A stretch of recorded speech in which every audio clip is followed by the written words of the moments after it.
Net PG counselling में देरी से विरोध में प्रदर्शन कर रहे रेजिडेंट डॉक्टरों की पुलिस से झड़प के बाद अब उनके संगठन federation of all India medical association ने देशव्यापी हड़ताल की घोषणा कर दी है। और देर रात ही जारी प्रेस रिलीज में एसोसिएशन ने ही रेजिडेंट डॉक्टर के समर्थन में देशव्यापी हड़ताल की घोषणा करते हुए देश भर में सभी तरीके से स्वास्थ्य सुविधाओं को मंगलवार की सुबह 8 बजे के बाद से ही करने की बात कही है। आपको बता दें कि गौरतलब ये है कि नेट पीजी 2021 काउंसलिंग में ही देरी को लेकर दिल्ली में बड़ी संख्या में रेजिडेंट डॉक्टर प्रदर्शन कर रहे हैं। और इसी दौरान सोमवार को सड़क पर पुलिस और डॉक्टरों के बीच झड़प हो गई और दोनों पक्षों का दावा है कि उनकी ओर से कई लोग घायल भी हुए हैं। और जिस पर रेजिडेंट डॉक्टरों ने भी अपना आंदोलन तेज करते हुए सोमवार को सांकेतिक रूप से अपने एप्रन लौटा दिए हैं और इसके साथ ही सड़कों पर मार्च निकाला है, जिस वजह से केंद्र सरकार द्वारा संचालित सफदरजंग और आरएमएल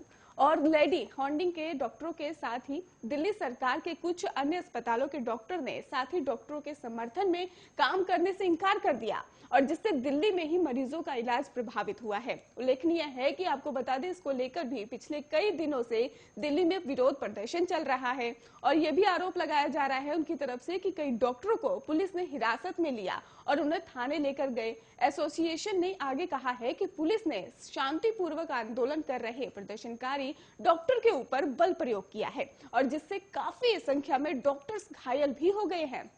इतना ही नहीं, एसोसिएशन ने अपने ट्विटर हैंडल में पुलिस कर्मियों और प्रदर्शनकारियों के बीच हाथापाई की और तस्वीरें पोस्ट करते हुए जारी प्रेस रिलीज में देशव्यापी हड़ताल की घोषणा की है। आपको बता दें कि डॉक्टरों की देशव्यापी हड़ताल की घोषणा के बाद देश भर में मेडिकल सुविधाओं पर गंभीर असर पड़ने का खतरा मंडरा रहा है। और वहीं दिल्ली पुलिस द्वारा जारी आधिकारिक बयान में मध्य से ही दिल्ली के अतिरिक्त पुलिस उपायुक्त रोहित मीना ने डॉक्टरों के साथ किसी भी तरह की बदतमीजी से इनकार किया है।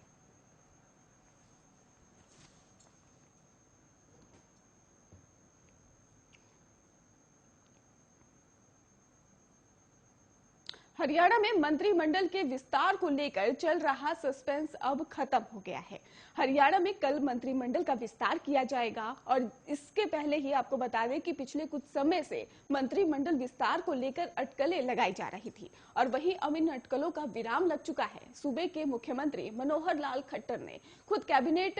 एक्सपेंशंस की जानकारी दी है और सीएम मनोहर लाल खट्टर ने ट्वीट किया कि हरियाणा मंत्रिमंडल का विस्तार 28 दिसंबर 2021 को किया जाएगा और शाम 4 बजे हरियाणा राजभवन में ही शपथ ग्रहण समारोह होगा और हरियाणा मंत्रिमंडल में 2 मंत्री पद खाली हैं। वहीं खट्टर सरकार में डिप्टी सीएम दुष्यंत चौटाला साफ कर चुके हैं कि मंत्रिमंडल में इन 2 सीटों को भी भर दिया जाएगा। आपको बता दें कि किसान आंदोलन के दौरान बीजेपी जेजेपी की सरकार के मंत्रियों के विरोध का सामना करना पड़ा था और अब मंत्रिमंडल विस्तार के जरिए हरियाणा सरकार की कोशिश साफ जो है वो पेश जो छवि है उनकी वो होगी और इस मंत्रिमंडल में ही देखने की बात ये होगी कि किस नेता को कौन सा विभाग दिया जाता है। और वही राजनीति के जानकारों का मानना है कि इस मंत्रिमंडल में 2024 के विधानसभा के चुनाव को भी मद्देनजर रखा जा सकता है और साथ ही आने वाले समय में प्रदेश बीजेपी के सीनियर नेता आगामी विधानसभा चुनाव को लेकर एक्टिव होते दिखाई दे रहे हैं।